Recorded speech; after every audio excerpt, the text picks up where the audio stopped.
Hey lads, today we're going to the Unity G60 event. You get 3 games at this event and 60 minutes each side plus 30 seconds of move. Currently rated 1374.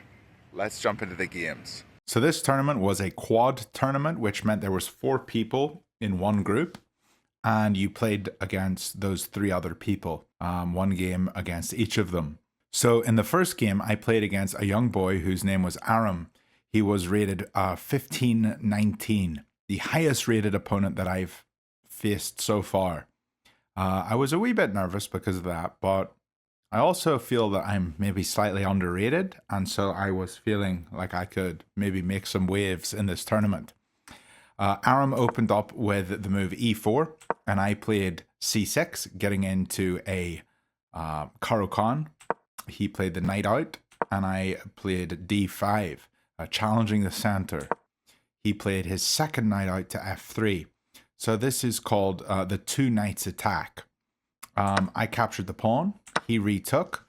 I played my knight to f6. And here in this position, if white decides to take, this becomes the Tartacar variation. But if he doesn't, and he instead just decides to move his knight, this is the mainline Caro-Kann. Or maybe he could defend his knight with his queen. This is quite a common move too. My opponent went for that third option. He brought his queen out to e2. One of the variations that I have probably the least experience with because it just doesn't seem as natural. Naturally, I think people tend to take this knight and it looks like you double your pawns, which looks like a good thing to do to your opponent. Or just bringing the knight back, putting it on a solid square is often quite a good move. So this one you just don't see as often, but it is a very solid move. Now I have seen it a few times in some of my online games, and so I knew this next move was something that I could go for, and that the engine actually thinks it's an okay move. It's not the best move, but I didn't want to play the absolute best move. I wanted to get my opponent maybe a little bit out of his theory. I actually asked him after the game, I said, have you ever seen this move? And he said that he hadn't seen it. But the move was, after taking the knight, queen a5. And this move does a lot, actually, and I think it's a very good move. This pawn cannot move because the queen is hitting the king, so it's pinning the pawn to the king. And if this pawn can't move, then this bishop is not coming out onto any of this diagonal. Maybe he wants to go b3 and put the bishop here, but it just seems like not maybe the best square for the bishop. I would say in this kind of position, a lot of the time Caro-Kann players, or when you play the Caro-Kann as black, the white player often likes to put their pawn out on d3 or d4 very early. So this move just disables all of that. White did probably the most obvious kind of move. Next, he brought his bishop out to c4, a very good move, targeting this f7 pawn. And the reason this move is a wee bit scary is because his knight can jump to one of these squares, and from these squares it attacks the pawn as well on f7. His queen can pull over to f4, to f3, maybe even to f5 as well. If my bishop decides to move, but all 3 of these pieces can quite easily and quickly attack this f7 pawn. So you do have to be on your toes a wee bit, making sure nothing happens. I was on my toes, and I knew what move I was going to play next. Bishop to f5, and it kind of looks like this is blundering a piece, but you got to remember that the queen defends laterally across the entire chessboard, which is not always the most obvious thing when you're playing a game of chess, to remember the lateral defense. This is a good move because it tempos the queen. Tempoing meaning the queen is now forced to move or respond to this threat because he doesn't want to lose his queen. And so we're making this queen move for the 3rd time actually in this game. It came here, then it came here, and now it's going to move again. The 3rd time it has moved. However, this is a square that white probably wants his queen on because both of these pieces are looking at f7, so I do have to be a wee bit careful here. I should not take what seems to be a free pawn here because he can take this pawn with either his bishop or his queen, and I'm in a lot of trouble because this is a check. I'm going to have to move. I'm not going to be able to castle. He's going to be able to castle, and he's going to be doing quite well here. So I didn't take that pawn. Instead, what I did was I just defended my bishop and stopped the opposing bishop looking at this f7 square, because this is a pawn prism. You can't really look at this one when there's another one in the way, and they defend each other, and the bishop defends this one too. So everything is very solid here. Here, my opponent made a mistake, and he played the knight to h4. And the reason's quite simple. He wants to take, and yes, I could take with queen, but then he could take my queen and I capture, and he just double my pawns, and he has a bishop developed, and I wouldn't have any piece developed. He could also just take here, and if I took with the queen, maybe then he would jump in here and look at doing some damage down here, and all I have is a queen sitting on f5, and you know, things are just a little uncertain. Trading off this knight for this bishop would be very good. However, he forgot that he's got a pawn that I can grab, and so I took that pawn, and he doesn't have the time to do a counterattack like he did before, because this pawn is stopping the bishop. This knight could have been maybe on this square, g5, and if it was on g5, then I wouldn't have been able to capture, because knight takes, or queen takes here, and I would have been in trouble. But here he moves his knight back. Maybe now he's considering the move knight g5. So I decide to try to stop everything, and I throw my queen into the middle of the board. If I'm up a pawn, I'm going to try to trade pieces, get rid of the queens, and just win this game simply being up a pawn. He took about probably 20-25 minutes really considering all his options.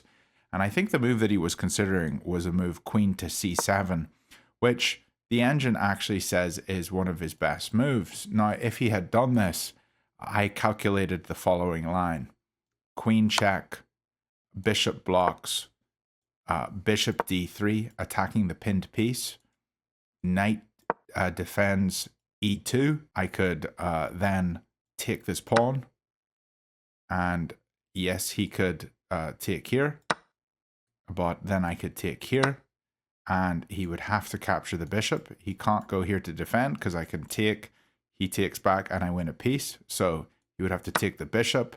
I would take here, he would move up, I'd check here, he could defend, and I have a check on g2, winning another pawn. I calculated all this, and I thought it looked really good for me, but he didn't play any of this. This was all calculated on his time, and even though my calculation was slightly off, most of this made a lot of sense. There was only one move here that I kind of missed when I was calculating, and it was this move here. He can actually just castle, which is pretty crazy because it looks like it just gives a free piece.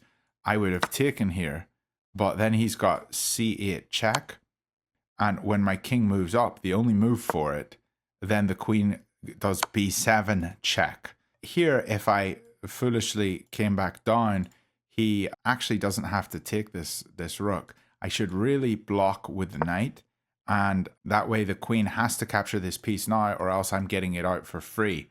If I had moved down with my king afterwards, he could just ignore this. I can never move the knight because he takes it with check, and my position's just really, really ugly. He could actually just start attacking my pinned piece, and this would have been completely winning for him, and maybe this was a line he should have considered, but he didn't go for it, and instead he just played the move queen back to e3. I was feeling pretty good. I was up a pawn, and so I decided I'll just develop my pieces. I bring the bishop out to c5, attacking or tempoing his queen. He stops the tempo by going d4, but this is enabling my bishop to move to another square where I'm attacking the king. So I check the king, he blocks with his bishop, I take the bishop, he takes back with knight, and here I castle. I thought, I'm up a pawn, I need to just keep developing. Castling's a good move.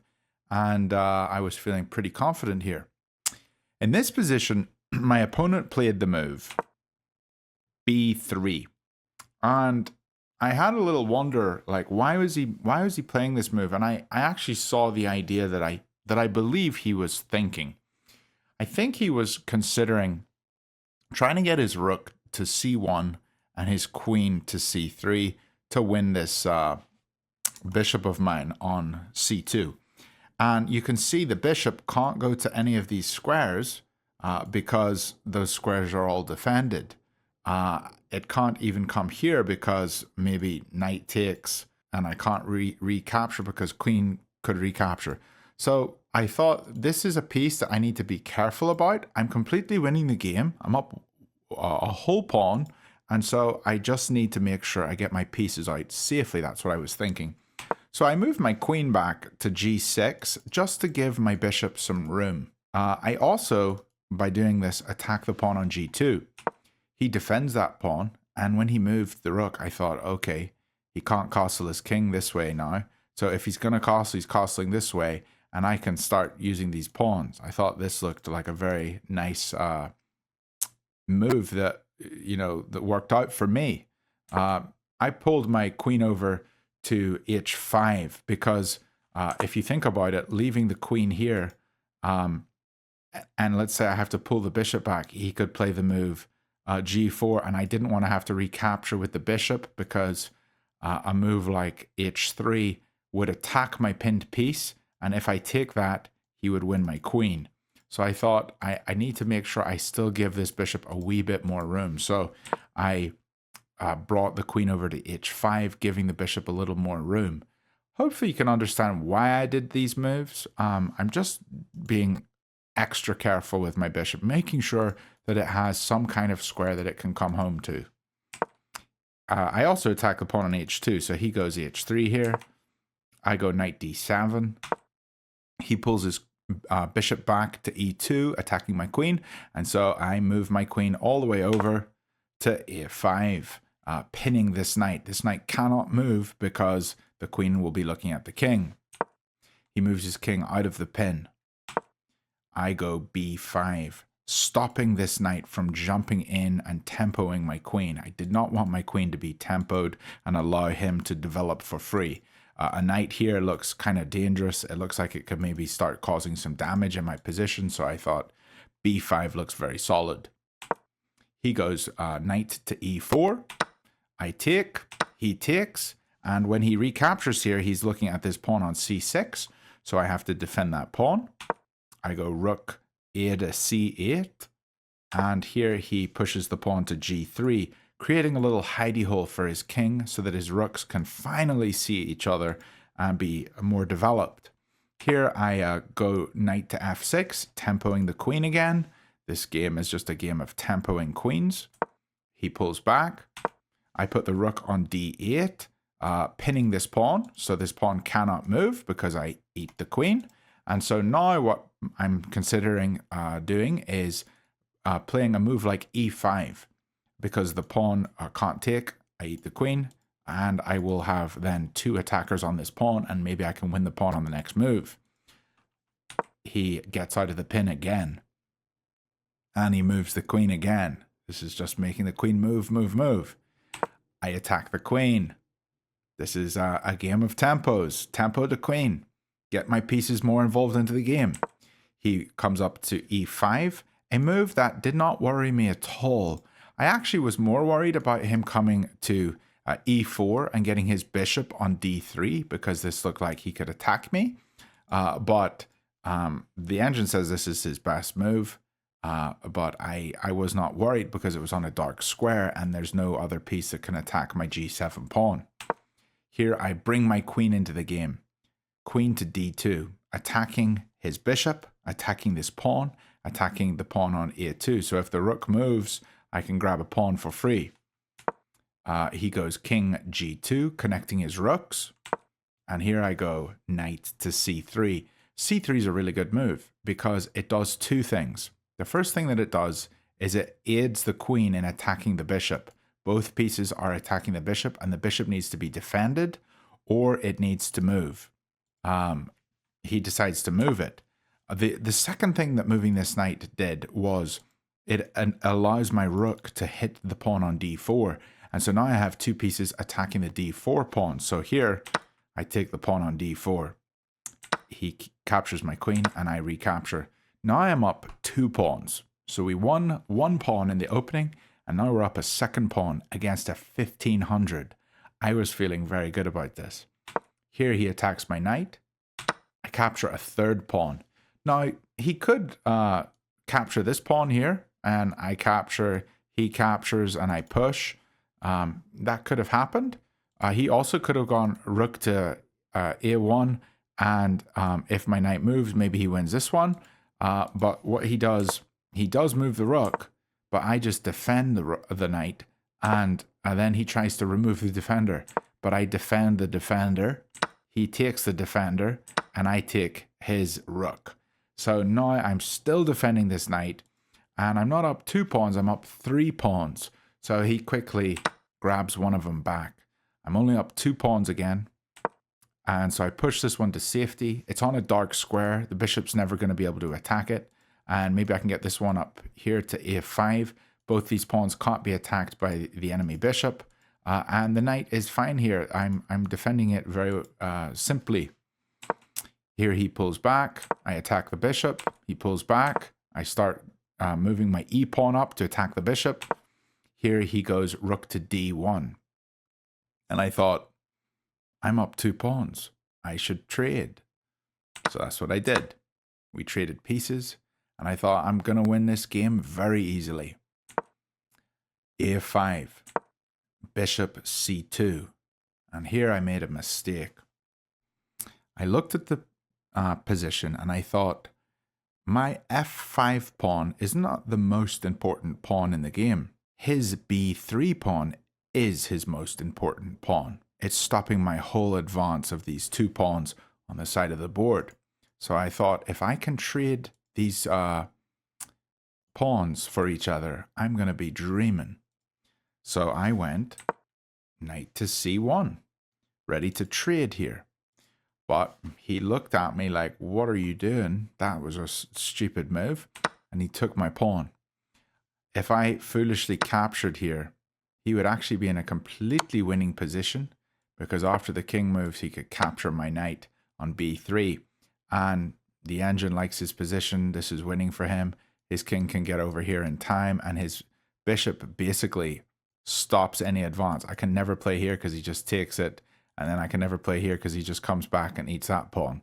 So really, I would just completely lose this game, especially with the bishop sitting here aiding on these squares. It's going to be very difficult for me to win that. So I did not capture this pawn. When he moved here, I did actually use my brain and think for a minute, and I'm glad that I did.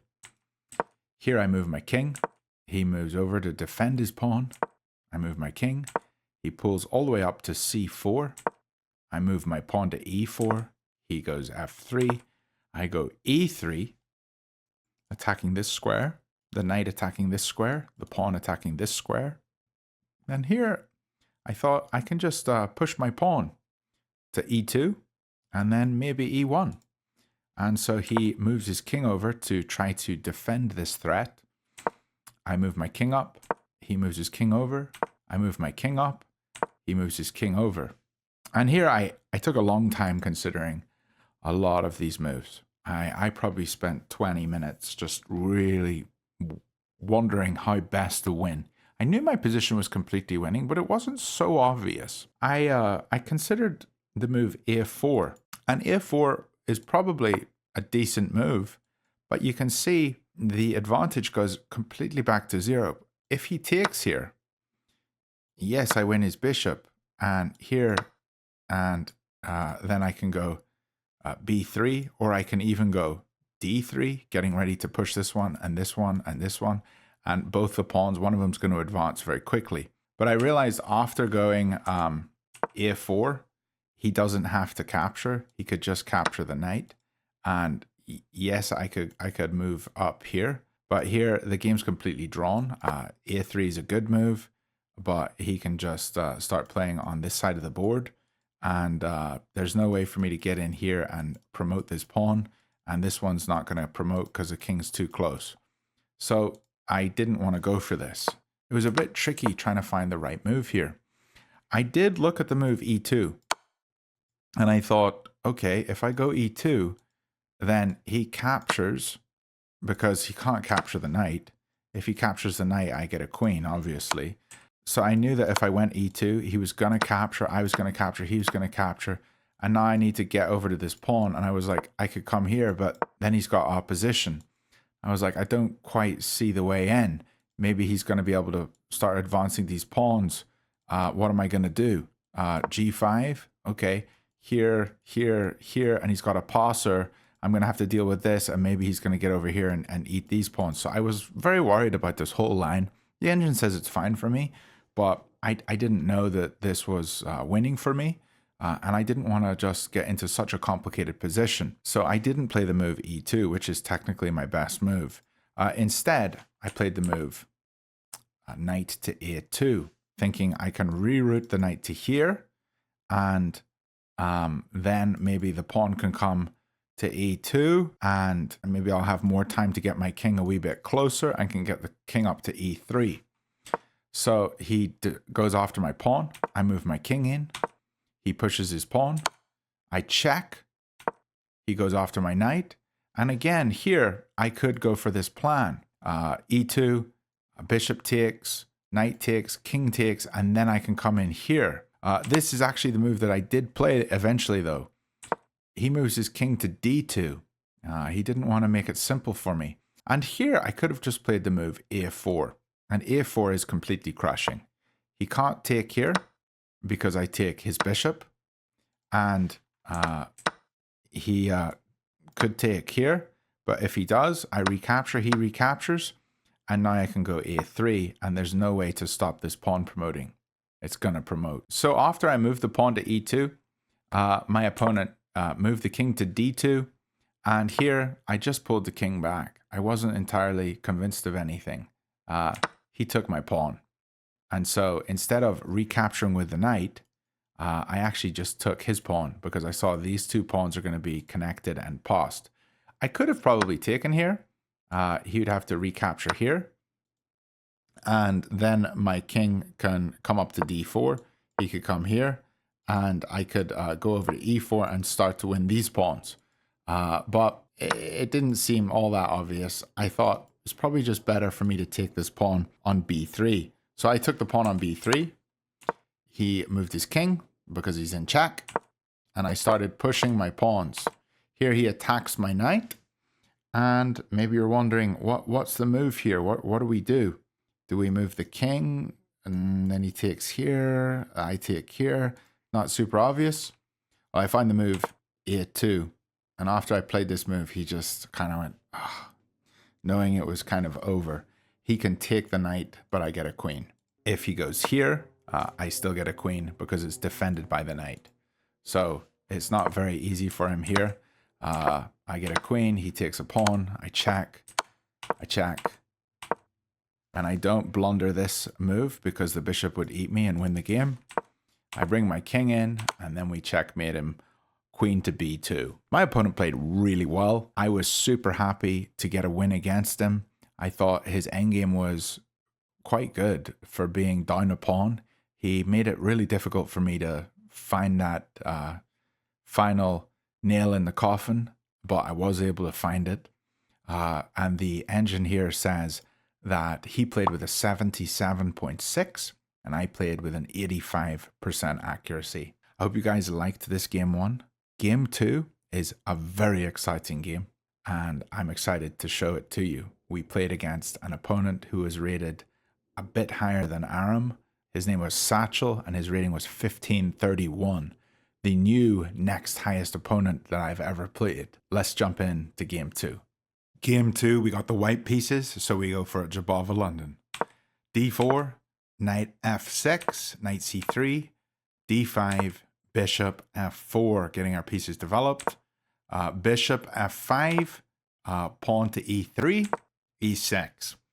Now, typically what I've done in the past is I've always gone for a Jabava London pawn storm, and this usually works quite well, but I have been studying my courses quite a bit more, and I found that the best time to do a pawn storm is against the Slav setup, when there's this triangle formation of pawns, or maybe even just these three here. They don't have to have played e6. That's usually the best time to do a pawn storm. Otherwise, it's better to get the knight and develop it to e5. In this position, I go for the knight to e5. And here, he makes a positional inaccuracy. He plays c5. And I knew the idea here. The reason c5 is an inaccuracy is because typically what you want to do in the Jabava London is you want to get your knight to b5 and attack this square. Now, getting your knight to b5, there's only one way to defend this square. That's going knight a6.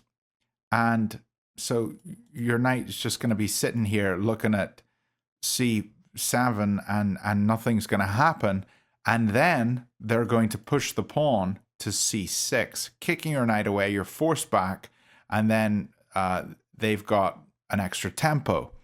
However, when the pawn comes to c5, I can actually play the knight to b5, and yes, they can go knight a6, but I don't ever have to move this knight back.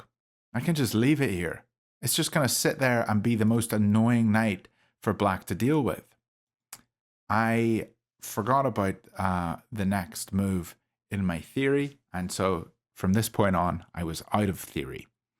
I should have played the very obvious kind of move, c3. And the reason I say it's obvious is because this is typically what you do in a London. You get a triangle set up. But I think it was kind of unobvious too, because the reason you don't play c3 is you're always worried about your knight and you want it to come back to c3 if it has to.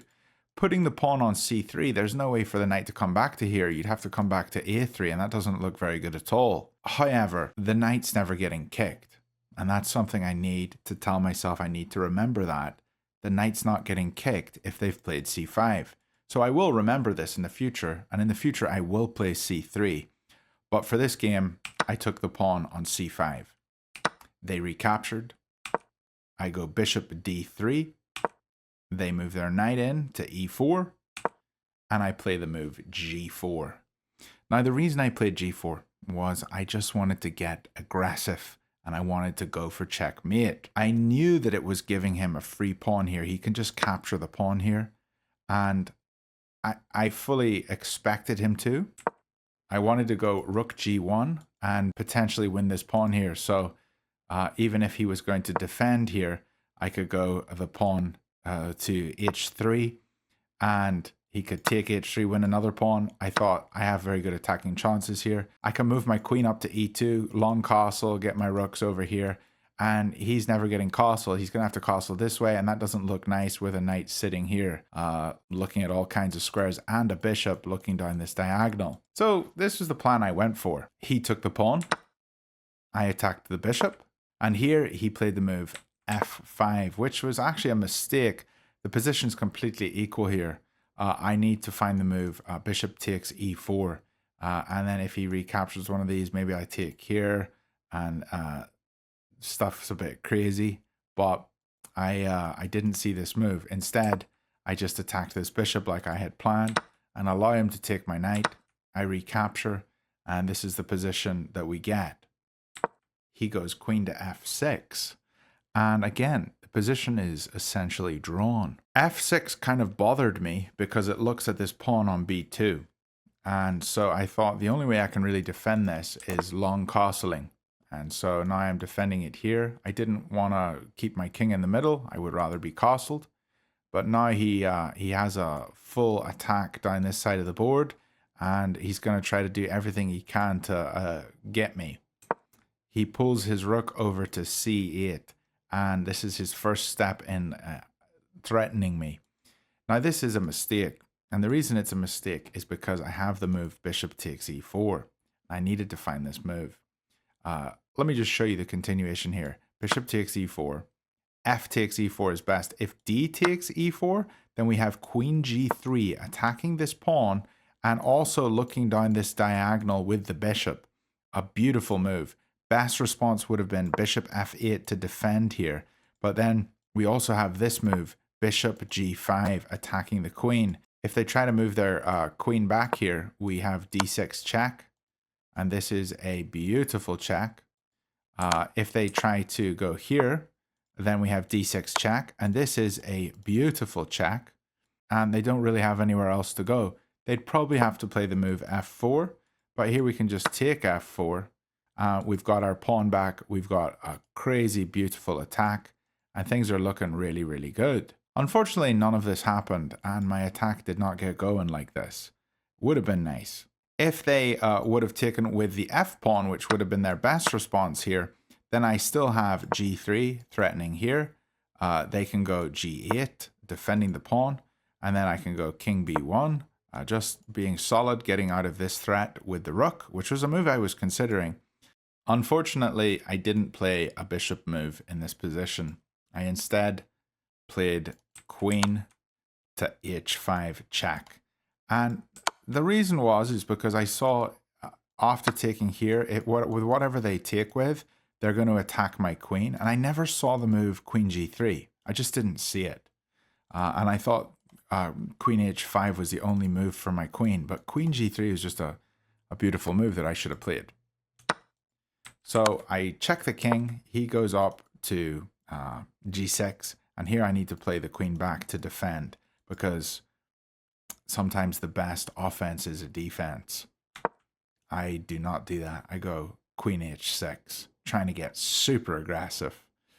And here my opponent moves their knight in to b4. More attack. I take their knight. They take. And here I just get really, really greedy. I think, okay, look at this. The queen and the rook are lined up. I need to get a bishop here. How do we get a bishop here? Got to get a rook here. So that's what I go for. Rook to g5. Not good. My opponent absolutely crushes me here. He plays the move bishop takes e3. Check. If I take the bishop, this is a forced checkmate because check, I have to go here and checkmate. Same thing if I take with my bishop. Check here, checkmate. And so I can't take this. I could block. If I block, he's actually got a forced checkmate. Check. I can't take with the rook because I'm pinned. So I have to go king one way or the other. If I go here, this is a checkmate in one. Can you spot it? Yeah, you can. A b2. So I would have to go to d1. He takes. I have to go to e1. He checks. I have to go to f1. He goes to d1. I go to g2, and this is e1 check, and wherever I go, it's a checkmate in 2. Let's say I come back. He's got knight to f3. My king could go here. This is a checkmate. And my king could go here, and this is a checkmate. So he would have absolutely destroyed me if I tried to block with the rook. So I don't block with the rook. Instead, I move the king to b1, and here he takes my bishop. I take his pawn because I think I need to try to survive this endgame. If he takes here, I can take here, and maybe there's some chances here of checking and winning something, and I have a queen. If he takes my queen, I can take his queen, and I'm looking at this pawn, and I'm also looking at his bishop. So maybe there's some chances. I can maybe come in here. He takes the rook. I take. But then he comes down here and takes on c2. I thought when he did this, this was a big mistake. But I didn't really realize how ahead he was. I throw in my best move, queen b8 check. He moves over, and I win the rook back for free. We are now equal on minor pieces, major pieces. We've both got 3, but he's got more pawns. So I knew I wasn't doing well in this position. Then he found another beautiful move. He first had bishop takes e3, and now he plays rook d2. I can't take because this is checkmate. And actually the engine says this is a forced checkmate in 26 moves. I just saw that pop up over here. Wow. But I believe it's a little quicker than 26 moves. I didn't take the rook. I found this move, rook to c1. And here he checks me with the queen. I have to move my king. I didn't want to block because this is just a forced mate over and rook d1 checkmate, even though I have a queen defending on b2. I move over, and here he plays the move knight c2. And when he played it, his face lit up, and I knew that he knew he had a smothered mate, which is one of the most beautiful checkmates in chess. I think it's the most beautiful. I did not allow him to smother me, and I should have, because I knew it was a forced mate. But let me just show you the smother. If I go king b1, he has knight a3, king a1, queen b1. I take the queen, and this is checkmate on c2. A beautiful checkmate. I didn't allow this, so when he checked me here, instead I just took the knight like a boring loser that I am, and he checkmated me on c1 with the rook. I should have let him smothered mate me. Also, it probably was a little more tactical, and maybe I could hope that he would miss it, but I know that he knew that he had a smother. He played fantastic. Satchel's fantastic player. I just know that if I want to beat these 1500s, I need to not go for these crazy, stupid, aggressive ideas. My idea was just not good. I should have slowed down. I should have played more calculated. And yeah, there's a lot I can learn from attacking too quickly. It's something that I continually do wrong. I need to, instead of attacking quickly, develop and then attack. I hope you guys enjoyed this game too. Satchel played with 79.4% accuracy, and I played with a 64.9. The game is always going to be less accurate when it's much more tactical, and there's a lot more tactics in this game. But let's jump into the final game 3 of this tournament. Here we go. Game 3 was against Raphael. He was rated 1231, and he had the white pieces in this final game of the tournament. I had seen Raphael play before as I was walking around previous tournaments while I was waiting for my opponents to make moves. Sometimes I get up and walk around, and I remember seeing in a previous tournament that he had played b4 as his opening move. That's called the Polish, which is a very dubious opening. And so I was expecting this. I know the best move against the Polish, which is b4, is e5. So pawn here, and the idea is you're attacking this pawn immediately with your bishop. But I wanted to go with something that I just know really well. So when the game started, he played b4. I played the move f5, which is the Dutch defense. And I generally play the Dutch against everything that is not e4. e4 is the only thing I don't play f5 against. So, and maybe that will change, I don't know. But I played the move f5. Here he brought his bishop to b2. I played e6, enabling my bishop to attack this pawn. And he played the move e3. Now here I saw if I take this pawn, he's going to be able to capture my pawn and win my rook. So I had to first block this threat of his capturing on g7. And here he moved his knight to f3. So I can grab the pawn for free. I was kind of surprised, but I took it. We are now up 1 point of material and doing very well. And honestly, when you play the Dutch, the only thing that is kind of annoying when you play is you've got this whole attack going on this side of the board.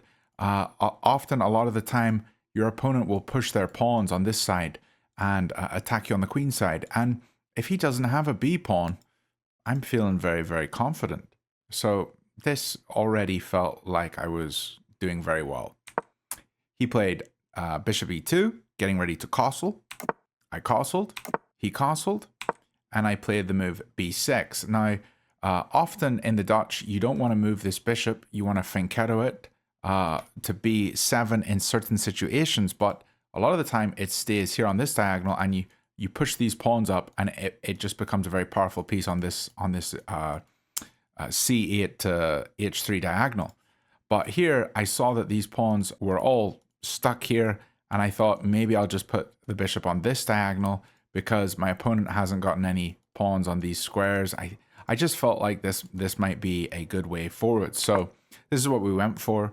He went c4. I put the bishop on that diagonal. He brought his knight out, and I brought my knight out. Now, often you want to trade off knights. Here, if we trade, he takes, I take, he takes. He's got 2 isolated c pawns, which would be fantastic for me. But he took my knight, so I recaptured. And here he jumped his knight forwards. If I would have been able to play the move d5 here, I would have immediately done it. Because take, take, and I've got my 2 pawns together doing well. But the move d5 here would have blundered this e6 pawn, and he would have forked my queen and my rook, and I would have just completely lost. So instead of moving my d pawn, I just pulled my bishop back to e7. He pulled his knight back to c2, and I was quite surprised by this. And this just enables me to play d5, which is the move I went for. Now, apparently this is a mistake because he can just jump right back here and he can threaten this piece here. I don't know. The game's essentially completely even here, but the next move was probably the most surprising move of the whole game for me. He played the move d4. And d4 is just a terrible move. Like, it's honestly just terrible. Because what has he done? He's created this wall that his bishop is never going to be able to get through. My bishop's on this side of the wall, and his king is over here. And so I want to attack on this side. And the wall's right here. So this is never breaking up. If he takes here, I recapture, and the wall stays here. So I'm feeling very, very good here. He maybe thought I wanted to take here, and if I had, he would have just captured here, and his bishop's looking here, his bishop's looking here, and his pieces are just looking really deadly, and I don't have any way to stop them. But I'm not going to take en passant here. There's just no, that would be totally silly if I did that. So here instead I develop my knight. He pulls his bishop out to g4, and I realize I can't go queen to e8 because he can actually just go bishop h5 and attack my queen and force it back. Maybe there's this idea of moving g6 and then he pulls back to here, but I didn't really want to push the pawns in front of my king. Here he's attacking my pawn, so I have to defend it. How do you defend this? I could go knight here. No, I get eaten. I can't go knight here, but I can move the rook. So I wanted to get a rook lift in anyway. You generally in the Dutch, you want to pull your rook up and attack the king, so this felt really good. He pulls his bishop back, and I go rook h6. Now, I realized he spent quite a lot of moves moving the bishop back and forth, and I only made developing moves that were good for me. So I knew my position was very good here. We're up a pawn, and it looks like our pieces are going to be a wee bit more active. Now, our bishop here is looking at 2 pawns, which is not ideal, but this bishop looks like it can get very active here, jumps up to d6, looks at h2, the queen can come over, and there's checkmate ideas. He goes a4. I put my bishop on d6. He defends by pushing this pawn. So I go queen to g5, looking at this pawn, pinning it. It can't defend this pawn because the king will die if it moves. So right now I'm threatening to take the pawn on h3. He goes bishop to g4. And so I just swing my rook right behind my queen. The idea here is h5. When the bishop moves, checkmate. If the bishop moves to here, we take, and he can't recapture. You have to recapture with queen, and that's just a free piece for me, basically. He goes f4, and so this move did surprise me. It's generally not a good idea to move the pawns in front of your king, and so I knew that this was probably weakening for him, but I can't go h5 here because he just takes my queen. So I just took with en passant, and he recaptured with his queen. And now I want to go h5 again, but if he takes here, I don't have checkmate because his queen is now defending. I pull my rook over to f8, tempoing his queen. His queen's got to move. His queen goes back. And here, I take this pawn because I want to open up my bishop. I did see that this allows his bishop to get active, but I didn't really think this was too much of an issue. I didn't see that he had any big threats there. So he swaps off the rook, and I spend a bit of time trying to think which piece do I recapture with. According to the engine, they're both essentially exactly the same, but I took with the knight because I thought I'll try to defend e6, and his bishop is hitting e6 right now. So I take with the knight. He moves back to the f3 square, and now he is challenging my bishop, so I have to deal with this. So I swap off bishops. He captures. I pull my rook over, and he goes queen a8. In this position, I have a checkmate in 3, and I didn't spot it. But right now, it's quite simple for me to see. I don't know why I missed it, but the move is queen g3, and the next move is here. It's checkmate. There's nothing he can do. He can sack his queen. We could take with king or with rook. Doesn't really matter. But the next move is here. There's nothing more he can do. I missed this idea, but it just is what it is. I pulled my queen over to f5, and he defended by going queen f3. Now here I could have grabbed a free piece, attacked his rook, or attacked his queen, I'm sorry, and he can't even come back to here because to defend his bishop, because the rook's hitting this square and the queen's hitting this square. So I don't know why I didn't just capture here. I didn't. I made the game really difficult for myself. But just so you can see, the rest of the game kind of went like this. I'm up 4 pawns, and there's nothing too interesting about the rest of this game apart from this move here.